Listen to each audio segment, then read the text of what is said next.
Hello guys, welcome to the course of operating system. Today our topic of discussion is operating system kernel. So हम इस video lecture में colonel के बारे में देखेंगे जो कि कोर पार्ट है ऑपरेटिंग सिस्टम का. Let's start with the kernel concepts. Now here let's see the background of kernel. So हमारे पास देखिए दोस्तों कि as we know we have operating system and we also know the operating system definition and operating system what the system software, the piece of software which comprise of number of routines, subroutines. तो कहीं ना कहीं operating system एक complex programme है जिसमें मोर बहुत ही ज्यादा काम होते हैं और जिसमें सर्विसेज प्रोवाइड की जाती है. तो सिस्टम सॉफ्टवेयर हो गया, मदर टू किड्स हो गए, गवर्नमेंट हो गए, रिसोर्स मैनेजर हो गए, ये सारे डेफिनेशन हमने पढ़े हैं. तो कहीं ना कहीं इतने सारे काम करने के लिए ऑपरेटिंग सिस्टम के पास बहुत सारे नंबर ऑफ रूटीन सब रूटीन्स रहेंगे, जिस मतलब क्या कि कॉम्प्लेक्स प्रोग्राम है जिसमें एन नंबर ऑफ प्रोग्राम्स है, बहुत ही बड़े साइज का प्रोग्राम है. मतलब क्या उसका साइज भी बहुत बड़ा है. अगर साइज अगर बड़ा है so hence the size of the OS is very large because it's comprised of many of modules. अगर ये बहुत बड़ा अगर साइज ऑपरेटिंग सिस्टम का है तो अगर वो सारे की सारी ऑपरेटिंग सिस्टम हमारे एट अ टाइम हमारे मेन मेमोरी में रिसाइड नहीं रह सकती. मतलब हार्ड डिस्क या मेन मेमोरी में जब रन करेंगे तब वो कहीं ना कहीं हमारे लिए सभी के सभी एट वंस, मतलब पूरी की पूरी entire OS can not be loaded into that little space available with our main memory.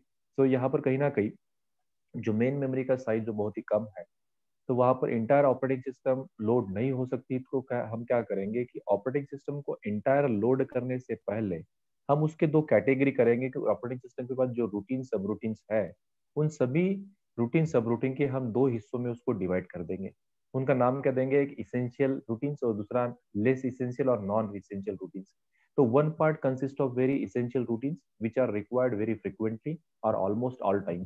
मतलब ऑपरेटिंग सिस्टम में कुछ ऐसे पार्ट होंगे, कुछ ऐसे पार्ट्स है जो कि हमेशा कहीं ना कहीं हमें यूज होने वाले हैं. मतलब कंप्यूटर सिस्टम को चलने के लिए ऑपरेटिंग सिस्टम के ईच टाइम वो रूटीन जो है वो कहीं ना कहीं लगने वाले हैं. तो वो हमें उसको बोल दिया इसेंशियल रूटीन्स. और दूसरी कैटेगरी हमने बना दिया नॉन इसेंशियल और लेस इसेंशियल रूटीन्स, जो उसमें हम बोल रहे हैं कि वो रूटीन्स जो है वो समटाइम्स रिक्वायर्ड रहेंगी but not always. In this sense they are not vitals. Okay, तो उतने इंपॉर्टेंस नहीं है. हम क्या कर रहे हैं कि यहाँ पर एक सिंपल से बैकग्राउंड मैंने आपको प्रोवाइड किया गया है. ऑपरेटिंग सिस्टम का साइज बहुत बड़ा है तो ऑपरेटिंग सिस्टम एक ही समय में पूरे के पूरे उसके रूटीन हमारे मेमोरी में आ नहीं सकते. तो उसको हमने क्या किया, इसेंशियल और नॉन इसेंशियल, यूजफुल और अनयूजफुल, नॉन यूजफुल, ऐसे कैटेगरी में डिवाइड कर दिया. अब ये डिवाइड करने के बाद हम क्या करेंगे कि जो बहुत बड़ी साइज लगने वाली थी उस पर्टिकुलर ऑपरेटिंग सिस्टम को लोड होने के लिए वो दो कैटेगरी में डिवाइड हो गई. अभी बट ऑब्वियस कि हमारे पास जो मेमोरी शॉर्टेड है, मेमोरी लेस है, लिमिटेड है, उसमें हम कहीं ना कहीं कुछ पोर्शन क्रिएट कर सकते हैं, कुछ इसेंशियल और नॉन इसेंशियल को. तो हम क्या करते हैं, हमारा नेक्स्ट पॉइंट है the important portion is called as a kernel. अभी यहाँ पर जो इसेंशियल रूटीन्स है जिसके बगैर कुछ भी चल नहीं सकता ऑपरेटिंग सिस्टम का, वो इसेंशियल रूटीन्स को हमने यहाँ पर क्या कह दिया है, कर्नल. यहाँ पे देखने डेफिनेशन को क्लियर करना गाइस. ओके, उसके बाद this is the innermost layer of operating system close to hardware and control the actual hardware. मतलब जितने सारे पेरिफेरल डिवाइसेस या हार्डवेयर लगे हुए हैं वो हार्डवेयर को डायरेक्टली कांटेक्ट किसका होगा, तो कर्नल का होगा. मतलब क्या कि हम इंटरेक्शन कर पाएंगे अगर एप्लीकेशन और कहीं ना कहीं हार्डवेयर के थ्रू, हार्डवेयर के लिए, तो हमारे पास सबसे पहला जो होगा हमें परमिशन लेनी पड़ेगी कर्नल की. हमें परमिशन लेनी पड़ेगी कर्नल की. दूसरा पॉइंट अगर देखते हैं, it is an heart of operating system. All the other routines are loaded from the disk to the memory and as and when it needed. Okay, so बाकी के ये जो कर्नल है ये लोड होते रहेगा, हमारे लोड होते रहेगा डिस्क टू मेमोरी में, और जब जब उसकी रिक्वायरमेंट लगेगी दूसरी चीजों की वो बाकी भी चीजें यहाँ पर रिक्वायर्ड होंगी. आई थिंक ये बैकग्राउंड आपको क्लियर हुआ होगा गाइस. उसके बाद हम डेफिनेशन को देखने की कोशिश करते हैं कि क्या एक्चुअली कर्नल की डेफिनेशन क्या है. Okay, so let's start with the main point guys. Here kernel is a part of operating system that loads into the memory during the boot time and remains present into the memory as long as computer is switched off. मतलब क्या कि colonel एक ऐसा programme है जो first time जब operating system boot होती है तो सबसे पहला बूट होने वाला जो प्रोग्राम है वो है कर्नल. और वो सबसे लास्ट तक जब तक हम उसको ऑपरेटिंग सिस्टम को या कोई कंप्यूटर को स्विच ऑफ नहीं करते तब तक जो प्रोग्राम रहेगा सबसे लास्ट वाला वो है हमारे पास कर्नल. जैसे सुबह से लेकर शाम तक हमारे पास जो हमारी माता जी है वो सबसे पहले उठती है और सबसे लास्ट में उठती है. मतलब क्या कि सभी काम जो कर रहे हैं सबसे पहले बूट होने वाला जो कर्नल है सबसे लास्ट निकलने वाला भी है कर्नल. ये पहला पॉइंट हो गया. दूसरा पॉइंट देखते हैं, generally kernel resides into the protected area, memory area. मतलब क्या कि हमने मेमोरी के दो पार्टीशंस करवा दिए. मान के चले हमारे पास अभी एक मेमोरी है, ये मेमोरी है, हमने बोल दिया था कि इसेंशियल और नॉन इसेंशियल हमारे पास कंपोनेंट करने हैं, क्योंकि ये मेन मेमोरी का साइज हमारे पास बहुत ही लिमिटेड है। हमने क्या कर दिया कि कर्नल को एक छोटे से कॉर्नर में रख दिया, छोटे से कॉर्नर में रख दिया जिसमें कोई डायरेक्टली अटैक ना कर पाए, कोई डायरेक्टली रिसीव, कोई डायरेक्टली उसको एक्सेस ना कर पाए। तो कहीं ना कहीं प्रोटेक्टेड एरिया में उसको रखना पड़ेगा, because kernel is very important guys. तो कर्नल जो है वो प्रोटेक्टेड एरिया में रिसाइड होता है। ओके, ये एक पॉइंट उसका है। दूसरी डेफिनेशन देखते हो गाइस, उसका तीसरा पॉइंट देखने की कोशिश करते हैं। when we can also say the kernel is a central module, a backbone and heart of computer system, and specifically it is a heart of operating system. It is a central module. अगर ये colonel अगर कुछ default या कुछ crash होता है तो कहीं ना कहीं हम बोल सकते हैं कि इफ द कर्नल वो ऑपरेटिंग सिस्टम क्रैश हो गया, ऐसा बोल सकते हैं। Kernel is a place where real work is done. मतलब ऑपरेटिंग सिस्टम का जो सारा काम, जो रियल वर्क हो रहा है, सारी सर्विसेज प्रोवाइड हो रही है, सब कुछ हैंडल हो रहा है, रिसोर्सेज की रिक्वायरमेंट सेटिस्फाइड हो रही है, रिसोर्सेज का अलोकेशन हो रहा है, ये सारी चीजें जो हो रही है वो कहीं ना कहीं कर्नल के थ्रू ही हो रही है। उसके बाद if the computer crashes it means that the kernel is also crash. मतलब हम जो बोलते हैं कि मेरा कंप्यूटर क्रैश हुआ है, it means what the kernel crash हुआ है, इसीलिए वो क्रैश हुआ है हमारा ऑपरेटिंग सिस्टम। इसका मतलब ये है कि कर्नल का मॉड्यूल जो है, कर्नल जो प्रोग्राम पीस ऑफ प्रोग्राम है जो कि उसमें मेमोरी के प्रोटेक्टेड एरिया में रहता है और जिसमें इसेंशियल रूटीन जो है वो कहीं ना कहीं परफॉर्म होती है। इसी वजह से ये बैकबोन कहला गया है।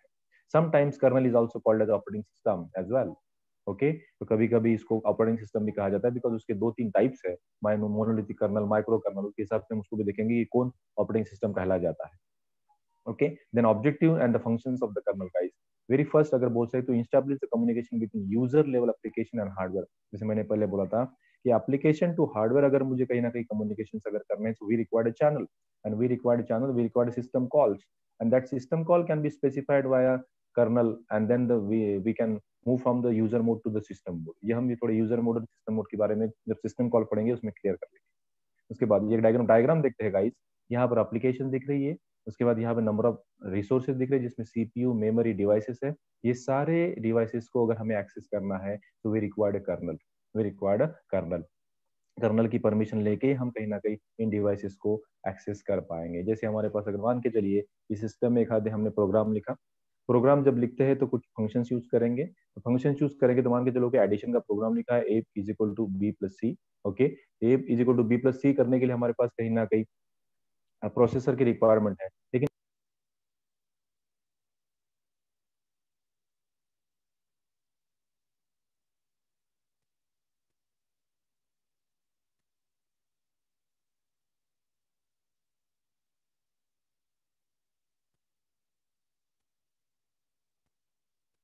हमारा कर्नल हमें हेल्प करने वाला है। ओके, देन कहीं ना कहीं उसके बाद तो decide the start of incoming process, ये भी एक उसका ऑब्जेक्टिव है। उसके बाद access computer resource, it act as the bridge between the user and the resource of the system. Access computer resource मतलब क्या कि कर्नल जो है it acts as the bridge between the user and the resource of the system. मतलब जितने सारे resource हमारे पास available है और जो यूजर है, तो यूजर को अगर कहीं ना कहीं रिसोर्सेज यूज करनी है तो इसके बीच में अगर भी एक दो ब्रिज है, that is also kernel. then resource management between the various processes in such a way that there is uniform access to the resources। मतलब जितने सारे रिसोर्सेज हमारे पास अवेलेबल है उनका फेयर और यूनिफॉर्म एक्सेस हो। ओके, ये सारे जो चीजें हैं वो कहीं ना कहीं कर्नल हमारे पास करके दे रहा है। Then memory management, the memory must be allocated and deallocated for the execution of every programs। that time also this kernel is going to be helps us। okay, then device management, जितने सारे devices हमारे पास available है वो पूरे devices का use हो गया, उसकी रिक्वेस्ट हो गई, उसका एलोकेशन हो गया, उसका फ्रीनेस हो गया, ये सारे जो मैनेजमेंट है वो भी कहीं ना कहीं कर्नल ही काम करेगा। तो आई होप गाइस ये कर्नल की डेफिनेशन आपको क्लियर होंगी। उसके बाद हम कहीं ना कहीं उसके टाइप्स देखने की कोशिश करेंगे। तो moreover kernel is a piece of code, okay, which resides at the protected area of the main memory, and it is very, there are very essential routines, it comprises of very essential routines। और ये कहीं ना कहीं हमेशा जब कभी भी user को या एप्लीकेशंस को अगर किसी हार्डवेयर की अगर रिक्वायरमेंट होती है तो उस समय पे हमें कर्नल के थ्रू ही जाना पड़ेगा। मतलब हम जो बोलते हैं कि जो कभी कर्नल के जो प्रिविलेज इंस्ट्रक्शन है, प्रिविलेज इंस्ट्रक्शन को अगर हमें एग्जीक्यूट करना है, so we required some kind of mechanism. Okay, तो कर्नल की डेफिनेशन मैंने आपको यहाँ पे बता दी गाइस। इसके बाद के वीडियो में हम देखने वाले हैं कि कर्नल के कौन से टाइप्स है, और मोनोलिथिक कर्नल, माइक्रो कर्नल जो है स्पेसिफिकली हमारे सिलेबस में है, उसको हम फोकस करेंगे। Okay, thank you so much guys.